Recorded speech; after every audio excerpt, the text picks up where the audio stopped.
Pemirsa, pergerakan masyarakat untuk memanfaatkan momen libur Natal dan Tahun Baru juga mulai terasa meningkat di bandara, di stasiun kereta api maupun terminal bus.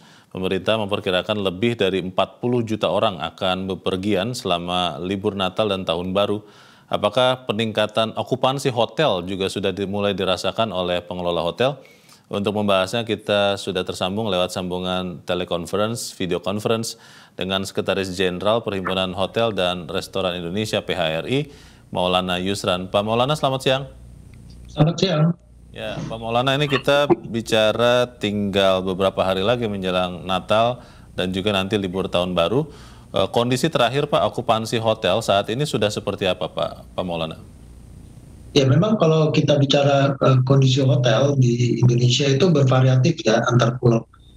Khusus Pulau Jawa dan Bali itu reservasi yang sudah terjadi sudah di atas 80%. Dan ini akan terus meningkat nanti menjelang mendekati hari Natalnya tersebut, hari liburnya tersebut.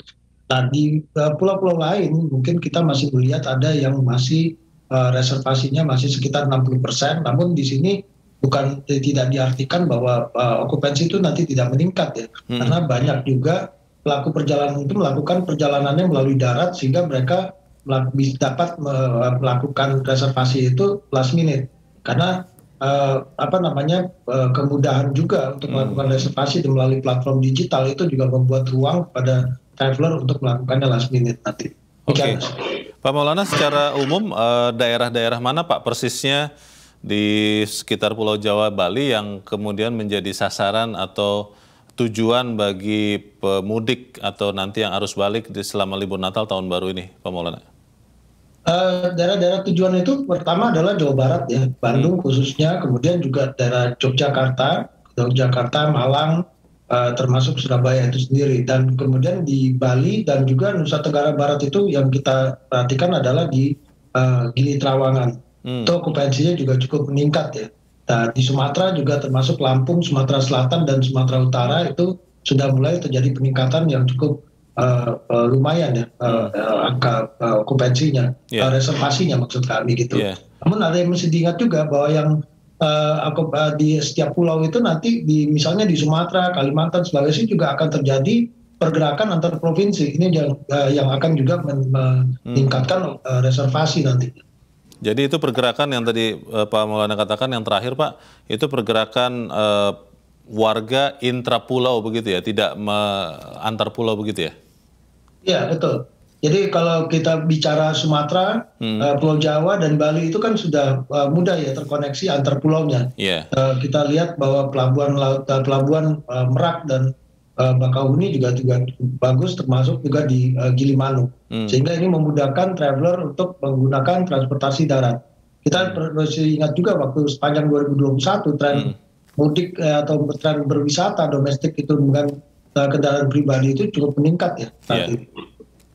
Kalau melihat untuk tren yang terjadi sekarang ini Pak, memang belum selesai ya. Nanti kan kita baru lihat di akhir Januari tentunya bagaimana angka pastinya.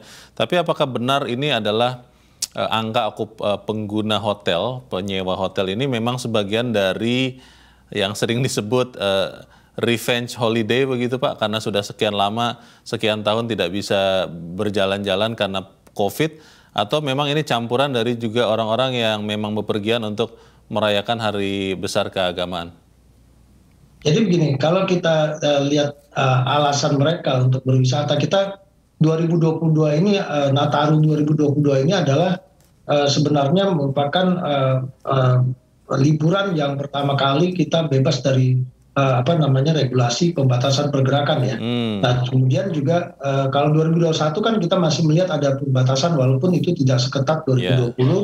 Namun di sini juga kita lihat bahwa tahun 2022 ini juga ada diwarnai dengan wisatawan mancanegaranya. Karena tahun 2021 kita belum melihat ada pembukaan border bagi wisatawan pada saat itu. Nah, sekarang kita juga diramaikan oleh wisatawan mancanegara karena kita kalau bicara Nataru ini liburnya kan seluruh dunia ya yang akan melakukan libur. Jadi memang saatnya bersamaan sehingga potensi lonjakan itu bukan hanya dari wisatawan Nusantara tapi juga dari wisatawan mancanegara. Demikian, Mas. Kalau melihat angka Pak yang sudah sejauh ini diketahui lah reservasi mungkin ya, nanti kita lihat realisasinya dibandingkan dengan sebelum pandemi, apakah sudah kembali ke kondisi seperti itu atau memang masih belum normal kalau boleh pakai istilah itu pada saat sebelum ada pandemi COVID, Pak Maulana?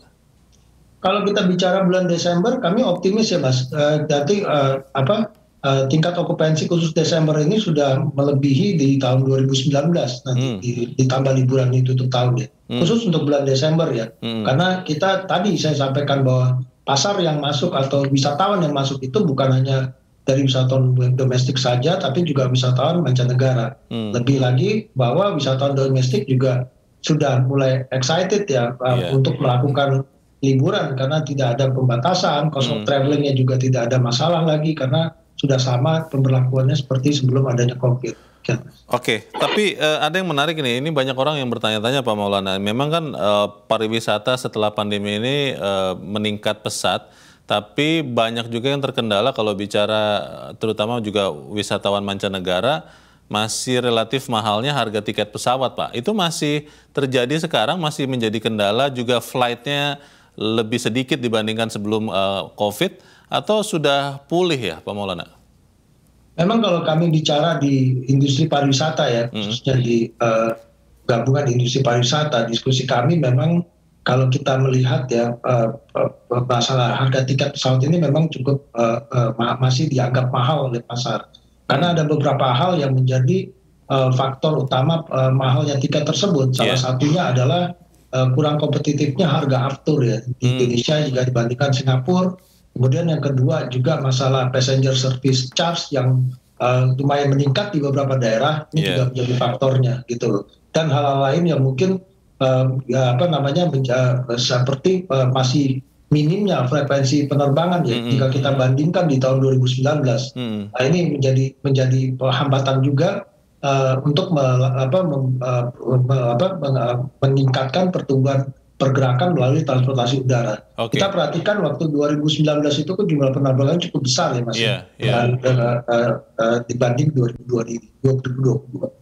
Pak Maulana, kita juga masih ada dalam situasi pandemi, walaupun kita juga dengar kemarin pemerintah Presiden sudah mengatakan sedang mengevaluasi untuk mungkin kalau memang situasi memungkinkan membatalkan atau mencabut kondisi atau status PPKM, Pak. Nah, di tengah kondisi seperti sekarang, ada antisipasi tidak untuk teman-teman dari PHRI supaya kemudian tidak lagi menjadikan lonjakan baru kasus COVID? Memang betul bahwa sekarang katanya variannya sudah semakin lunak dampaknya, tapi kan bahaya kalau tidak terantisipasi. Masih tetap ketat untuk menjaga COVID atau memang sudah aman-aman saja? Bagaimana Pak Maulana?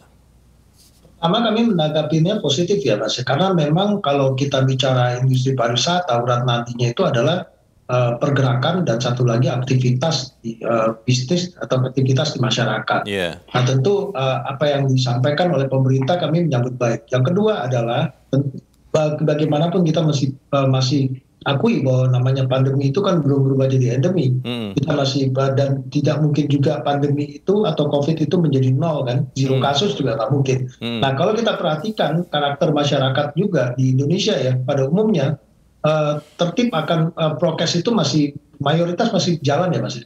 Khususnya menggunakan masker di tempat-tempat tertentu, misalnya di dalam ruangan atau di tempat yang lagi crowded, itu mereka masih melakukan. Nah untuk khusus Nataru ini memang kami juga sudah menghimbau juga kepada khususnya industri hotel dan restoran ya untuk tetap menggunakan atau prokes itu tetap akan harus diterapkan kecuali dalam hal-hal yang sifatnya tidak terjadi kepadatan di dalam sana gitu.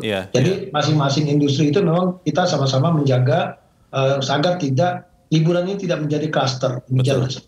Terakhir Pak Maulana, kalau melihat apa yang terjadi sekarang ini, saya termasuk yang gembira ini Pak, melihat sudah pulihnya kondisi pariwisata. Tapi pertanyaannya adalah kira-kira apakah tahun depan 2023 itu bisa benar-benar pulih total Pak? Tentunya kita melihat kondisi COVID, atau masih berjuang juga untuk tahun depan? Bagaimana Pak?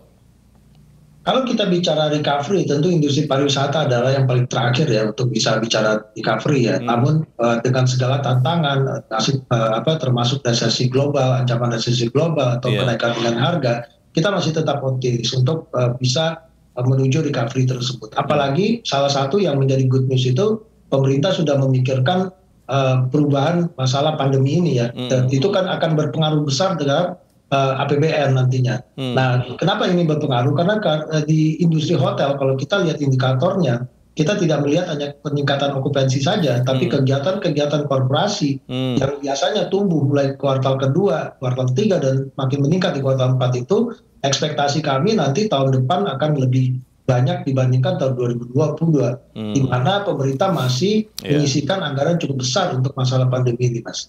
Baik, ini berita yang menggembirakan sekali dan semoga kemudian kita benar-benar bukan hanya pulih ya dari efek pandemi tapi juga bisa lebih tinggi dari itu. Selamat untuk teman-teman di PHRI, terima kasih Sekjen PHRI Maulana Yusran. Pak Maulana, selamat siang.